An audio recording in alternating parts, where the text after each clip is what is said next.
This is the start of season 2 of No Walk Knowledge. Season 1, if you've watched it, you'll see that I was still here as a young adult, who didn't really understand fully my purpose. And season 2 will go deeper into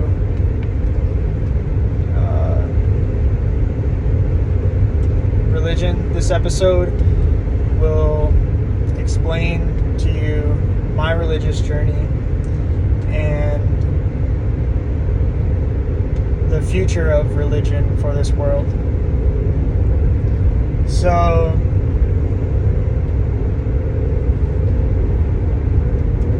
to start, I'm going to cover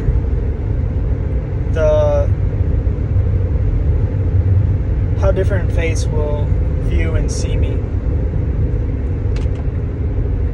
And then I'll explain my religious journey and how I reached this point of understanding that I'm at. So, to begin with, people who have understanding of Judaism and Muslim faiths, they will see me as the Messiah. And people who have an understanding of the Christian faith will see me as the Antichrist. And they'll say, this is the mark of the beast. People of the Hindu faith will see me as Vishnu, and they'll see this as my third eye.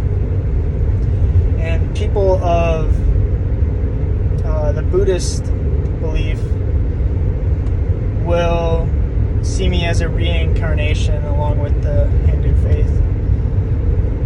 So, to understand how I came to this understanding of how different faiths will view me, I'll kind of take you through my own theological journey through life. And it started when I was a very young child.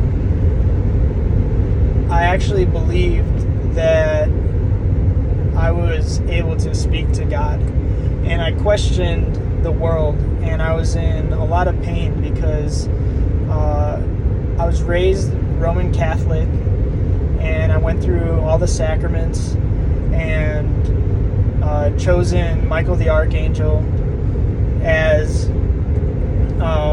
my confirmation name. I even in the hospital was visited and received my last rites. So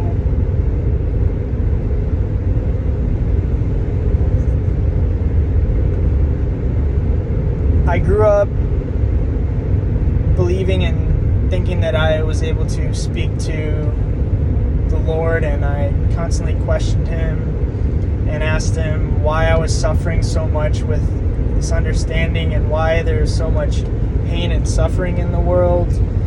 And I didn't understand why my life was filled with just like the struggles that I felt.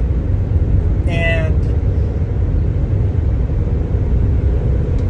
I was filled with greed and envy, lust,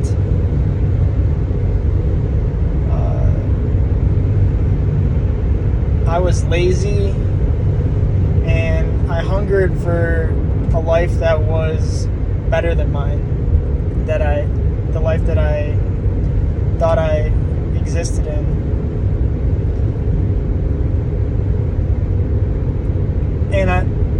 as I got older, I took pride in thinking that I was better than other people because of my faith. So, not knowing it while I was going through it, I was suffering through sin, and I would lie and do everything that I could in order to basically not live a life of being poor, and wanted to live a life of luxury. So I turned to God a lot, oftentimes. Well, for myself, I only speak for myself during this one. I viewed myself as being poor and having to make all my make my way through life. I didn't expect my parents to pay for anything like college, so I struggled, and I had a poor understanding of relationships, and used to think that I should have basically just had a good life given to me. I felt like I was privileged to receive like a beautiful wife, a perfect family, a perfect life, that everything would just kind of come to me. And obviously that's naive, and I was very naive through my youth. And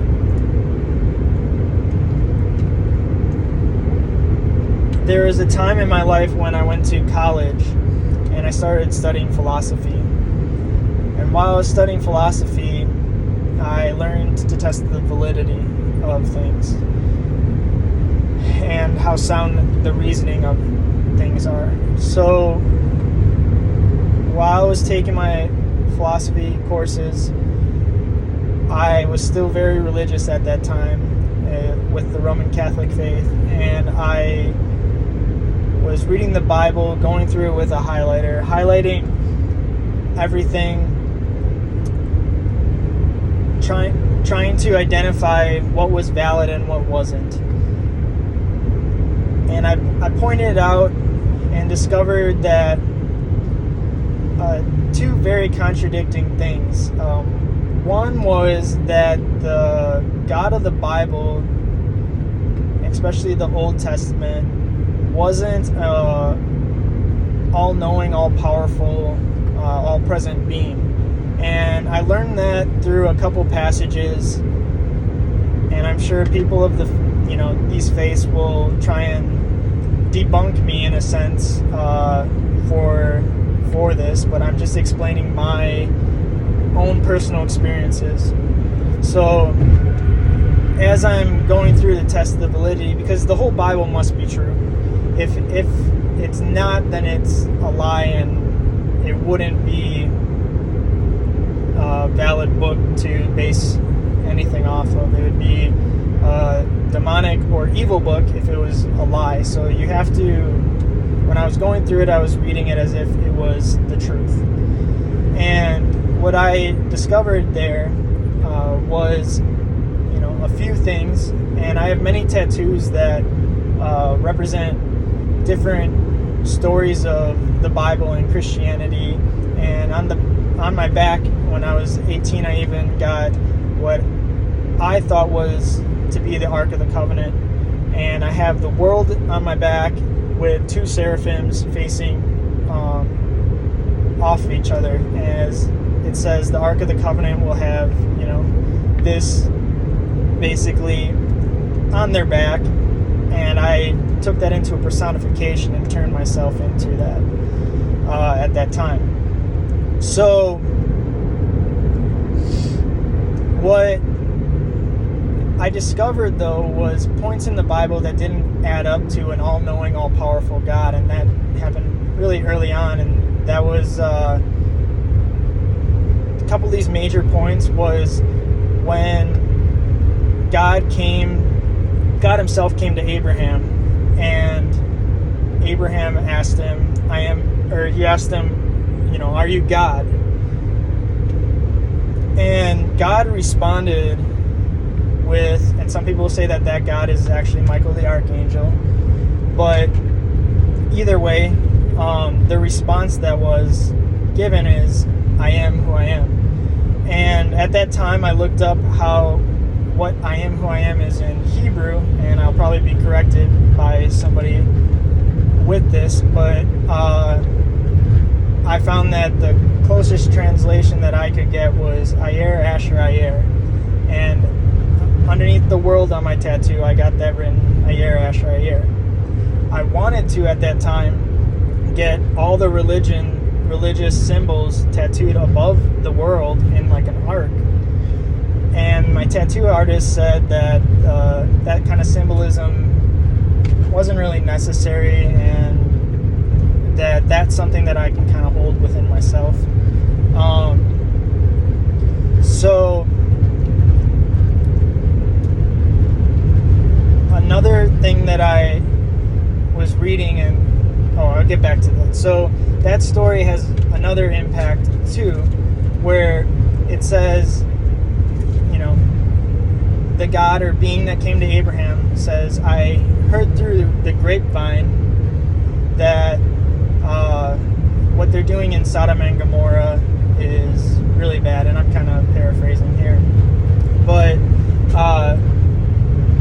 so what that showed me, looking at it from a philosophical point and checking the validity, it showed me that God wasn't all present and all knowing, and the God of the Bible was more of a physical being, an entity that wasn't the God of existence. And I'm not trying to steer anyone's faith or anything like that. I'm just telling you my own personal understanding of what I read. So now the contradiction that I felt was that I continued to read the Bible, and when I got to, I believe it was Revelations, I reached a point where I was reading the description of either the Messiah or the Antichrist, and I felt very strongly that God was showing me that this is who I want you to be. So I actually began crying that night by myself in my dorm room, going like, God, if this is who you want me to be. And I basically made a bargain with God, saying that if this is who you want me to be, I will join the military, and if I survive the military, then I will be this person. I will become president of the United States at that time, which now I could be the president of the world, or it could be nothing. But that's what I thought at that time, because I still had a strong Catholic religious faith. And I don't know time-wise if it was prior to that moment or after that moment, but I would assume it was before that moment. I believe that part of my destiny was to become a priest. So at the time, I was still a virgin, and I looked at myself as a pious person. So I decided to go to, thanks, Max, back there. I decided to go to the monastery, and I had a very ironic situation that happened to me.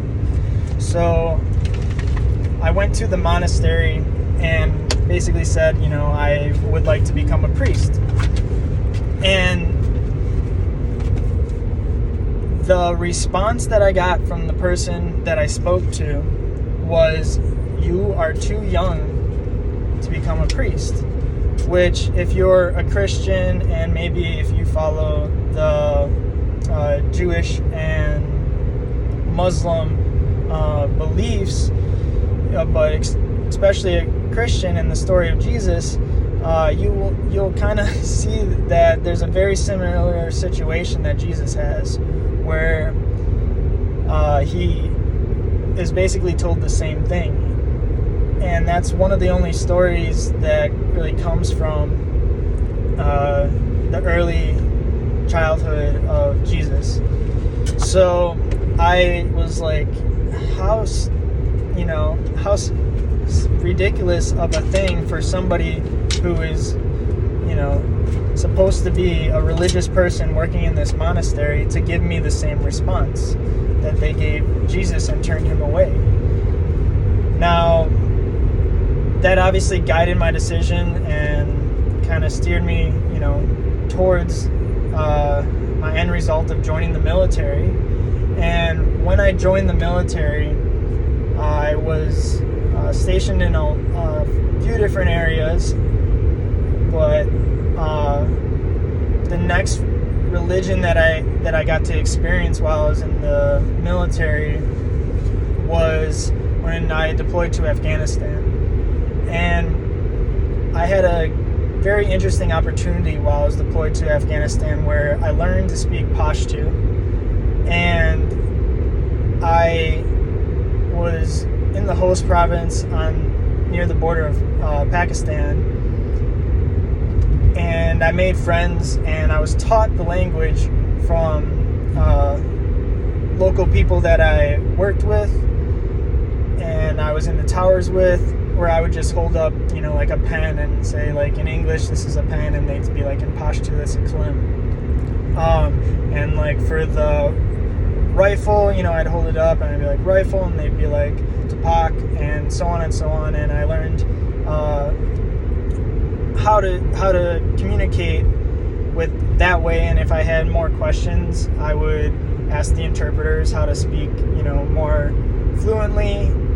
And it's been a while, so my Pashto is definitely lacking in diction. But before I tangent off of that, it allowed me a weird kind of experience that most people wouldn't have, because I began to communicate, and they saw my tattoos, which on my chest I have a tattoo of a modern age Michael the Archangel with the devil and the city of Babel behind it.